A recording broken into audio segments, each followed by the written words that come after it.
Un mauvais sommeil n'abîme pas seulement vos nuits, il accélère votre vieillissement intérieur et augmente vos risques de maladie. Et si vous vous réveillez vers 3 heures, ce n'est pas un hasard. Votre système nerveux s'active au mauvais moment. Normalement, votre cortisol doit monter progressivement vers le matin. Mais chez beaucoup de personnes, il démarre trop tôt et trop fort. Normalement, la nuit, votre corps suit un rythme extrêmement précis. Quand vous vous endormez, une hormone appelée mélatonine aide votre cerveau à maintenir le sommeil. Elle favorise le calme, ralentit l'activité mentale et permet à votre système nerveux de passer en mode récupération. Pendant ce temps, une autre hormone reste basse, le cortisol. Le cortisol n'est pas une mauvaise hormone. Au contraire, il est essentiel. C'est lui qui vous aide à vous lever le matin, à être vigilant, à avoir de l'énergie, mais il a un timing.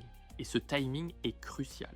En fin de nuit, vers 5 heures ou 6 heures du matin, le cortisol commence progressivement à remonter pour préparer votre réveil. C'est normal, c'est biologique, c'est prévu. Le problème, c'est quand cette montée démarre trop tôt. Chez beaucoup de personnes, le système nerveux reste en état de vigilance même pendant le sommeil. On appelle ça un état d'hyper-éveil. Le corps dort, mais il ne se relâche jamais complètement.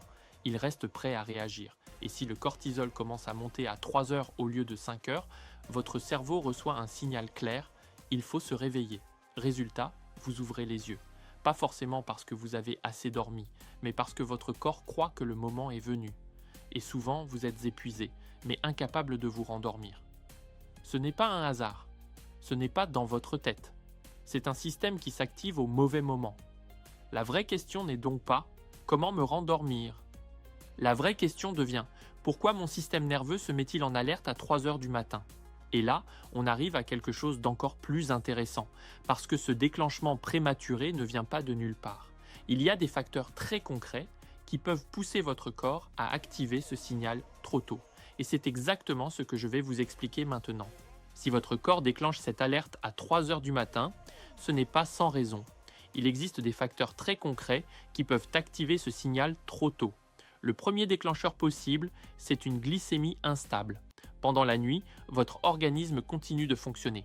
Si le taux de sucre dans le sang chute trop fortement chez certaines personnes, le corps peut réagir comme s'il faisait face à un danger.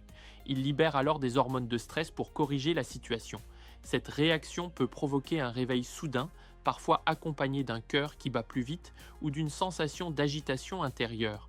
Ce n'est pas systématique, mais cela peut arriver, notamment après des dîners très sucrés ou au contraire très légers.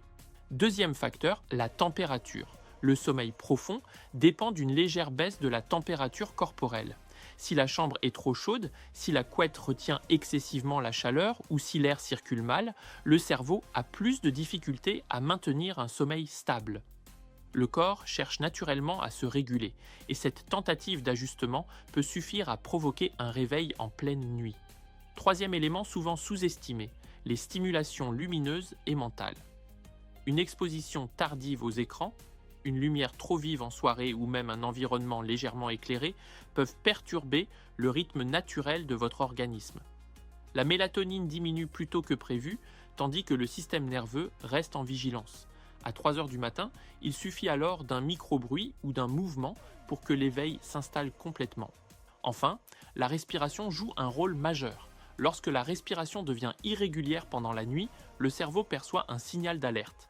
Il peut alors provoquer de micro-réveils pour rétablir un rythme normal. Beaucoup de personnes n'en ont même pas conscience, mais ces interruptions fragmentent le sommeil et favorisent les réveils nocturnes. Vous voyez, ce réveil à 3 heures n'est pas mystérieux. Il est souvent la conséquence d'un système déséquilibré, d'un détail qui semble anodin mais qui perturbe l'ensemble. Et maintenant, la question la plus importante n'est plus pourquoi. La question devient que pouvez-vous ajuster dès ce soir pour éviter que ce mécanisme ne se relance. Maintenant que vous comprenez le mécanisme, vous avez quelque chose de précieux entre les mains, le pouvoir d'agir. L'objectif n'est pas de tout révolutionner en une nuit. L'objectif est d'envoyer un signal clair à votre système nerveux. Tu peux te relâcher. Première action, dès 21 heures, baissez le niveau de stimulation. Réduisez la lumière, privilégiez une ambiance plus douce, évitez les écrans lumineux et les contenus excitants. Votre cerveau a besoin de comprendre que la journée se termine réellement. Ce simple ajustement prépare votre organisme à maintenir un sommeil plus stable au milieu de la nuit. Deuxième point, créez un environnement légèrement plus frais. Le corps s'endort mieux et reste endormi plus longtemps lorsqu'il peut naturellement abaisser sa température interne. Inutile de transformer votre chambre en frigo. L'idée est simplement d'éviter la chaleur excessive, d'aérer si possible, d'adapter votre literie si vous avez tendance à avoir trop chaud. Vous facilitez ainsi le travail biologique de votre corps.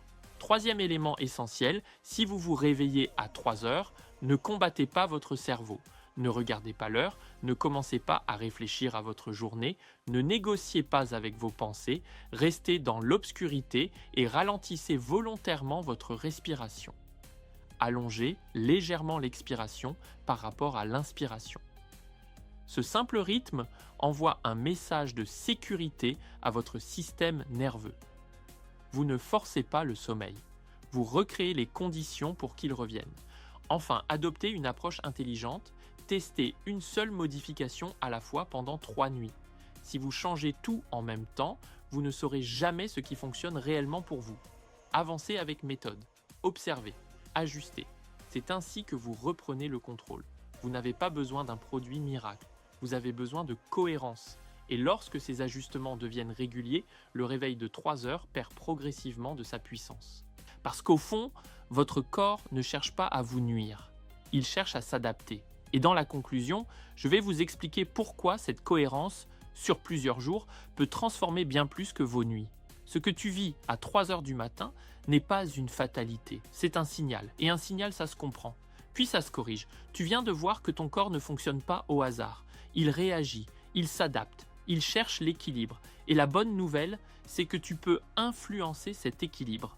Pas en forçant, pas en luttant contre toi-même, mais en créant les bonnes conditions. Ce soir, tu n'as pas besoin d'être parfait.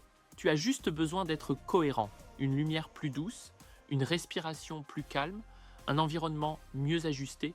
Ce sont des détails en apparence, mais ce sont ces détails qui reconstruisent des nuits solides. Imagine simplement te réveiller le matin avec cette sensation rare, avoir vraiment récupéré, avoir l'esprit plus clair, le corps plus stable, l'énergie plus constante.